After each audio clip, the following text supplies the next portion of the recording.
Hello प्यारे विद्यार्थियों, कैसे हैं आप सभी। मैं डॉक्टर उन्मारू हसन प्रोफेसर आज फिर से एक बार आपका इस वीडियो में स्वागत करता हूं। इस वीडियो में हम पढ़ेंगे जिस टॉपिक को हमने लास्ट वीडियो में छोड़ा था, हाई कोर्ट को।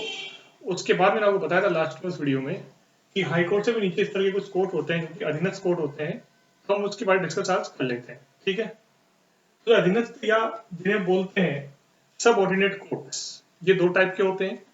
एक होते हैं सिविल कोर्ट, दीवानी मामले लेने वाले, यानी कि प्रॉपर्टी संबंधी जो इसमें विवाद होते हैं वो मामले इसके अंदर लिए जाते हैं। और दूसरा है क्रिमिनल केस लेने वाले, आपराधिक केस लेने वाले, सुनने वाले अधीनस्थ न्यायालय, सब ऑर्डिनेटेड कोर्ट्स। ठीक है, इनकी संरचना इस प्रकार से है। इन दोनों के अलावा भी कोर्ट होते हैं, उनका डिस्कशन हम इस वीडियो में करेंगे, लेकिन इससे पहले हम इनकी संरचना पढ़ लेते हैं। ऊपर से नीचे तक की संरचना कौन सी है। दीवानी कोर्ट के अंदर अधीनस्थ न्यायालय में हाई कोर्ट की डबल बेंच होती है, हाई कोर्ट की सिंगल बेंच होती है इसके नीचे।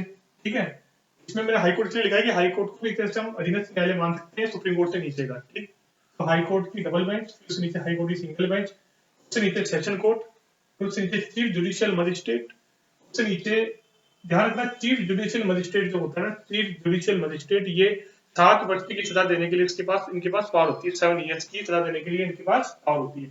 और इसके अधीनस्थ होते हैं जुडिशियल मजिस्ट्रेट, इनके पास 3 वर्ष की सजा देने की पावर होती है। ठीक है, दूसरी ओर क्रिमिनल केस देखने वाले जो सबऑर्डिनेट कोर्ट्स होते हैं, उसमें हाई कोर्ट डबल बेंच, फिर नीचे हाई कोर्ट सिंगल बेंच, फिर डिस्ट्रिक्ट जज कोर्ट डिस्ट्रिक्ट लेवल पर। ठीक है, सबऑर्डिनेट कोर्ट, सबऑर्डिनेट जज कोर्ट जैसे तहसीलदार कोर्ट हो गया आदि, और फिर मुंसिफ कोर्ट। ठीक है, ये हो गए क्रिमिनल केस देखने वाले कोर्ट। तो ये तो हो गया एक सिंपल डिवाइडेशन अधीनस्थ न्यायालय का।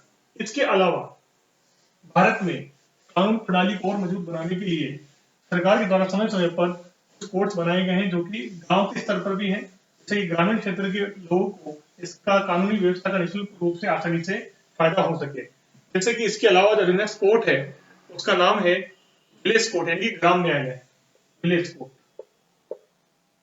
मुख्य रूप से इसका जो उद्देश्य है वो ये ग्रामीण स्तर पर लोगों को कानूनी सुविधा प्रदान करना। और ग्राम न्यायालय के लिए 2000, ध्यान रखना इस चीज को मैं बता रहा हूं आपको, इसके अंदर ग्रामीण न्यायालय के लिए 2008 में एक अधिनियम पारित किया गया। 2008 में एक अधिनियम पारित किया गया 2008 में ग्राम न्यायालय की स्थापना के लिए, ठीक है, ग्राम स्तर पर। और 2009 में ग्राम न्यायालय की स्थापना हुई, और 2009 में विलेज कोर्ट की स्थापना हुई, 2009 में विलेज कोर्ट बना। ठीक है, अगली बात यह है कि यह ग्रामीण क्षेत्रों में ये ऐसी अदालतें हैं जो कि चलती फिरती अदालत भी बोल सकते हैं, गांव की, मतलब पंचायतों से इसका जुड़ाव है। इसका मतलब कुल मिलाकर हम ये कह सकते हैं कि इनका जुड़ाव जो है पंचायतों से है।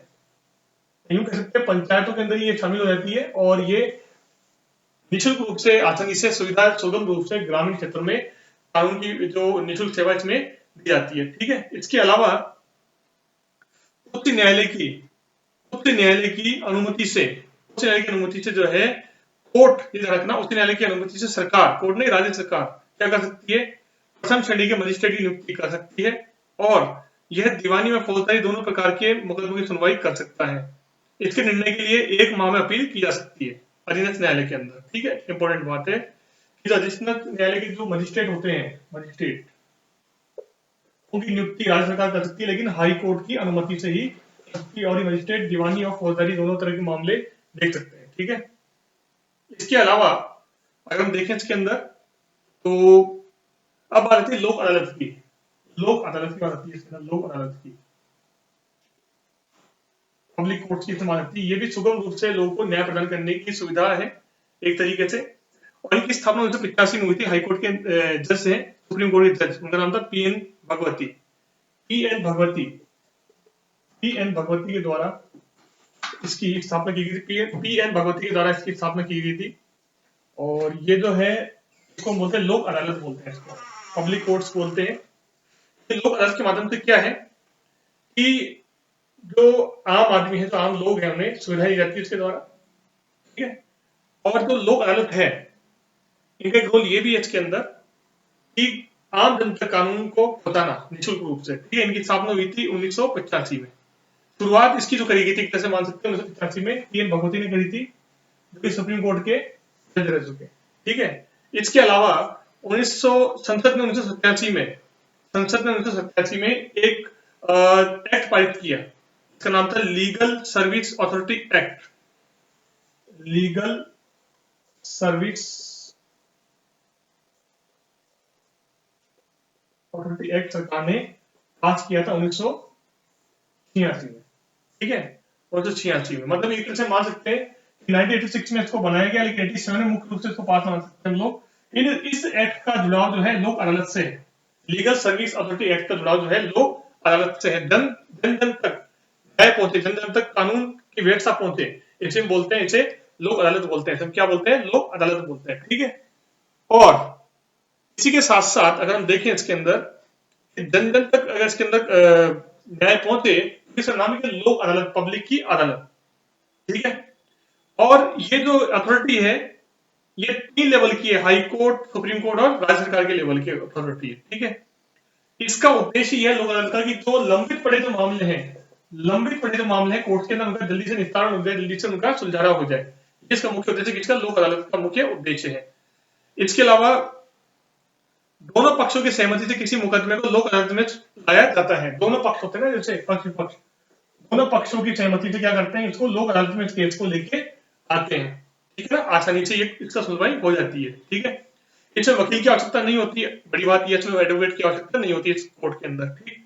और इसमें किसी तरह के शुल्क में स्टाम्प की जरूरत नहीं पड़ती है, ये फ्री है, ये फ्री है भाई, इंपॉर्टेंट चीज। लोक अदालत क्या है?